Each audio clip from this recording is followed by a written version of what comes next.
Okay, punta tayo ulit sa Davao del Norte, which is maganda yung kanilang highway, walang traffic, especially dito sa Tagum City. So, sa Tagum City ito, ilang beses na tayo nagta-travel dito, pero hindi tayo nag-video, hindi tayo nagpapalipad ng drone, but this time, so paliparan natin ng konti. Guys, alam nyo ba na itong Tagum City ay palagi akong bumibiyahe dito noong maliit pa ako. Palagi ko kasi akong dinadala ng lula ko dito.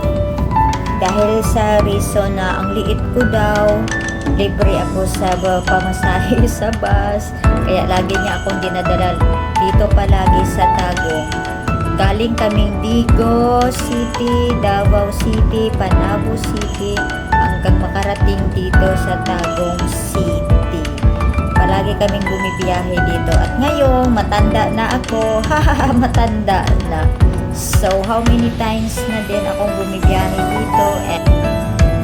And yun lang ang sasabihin ko dahil nauubusan na ako ng kwento sa inyo.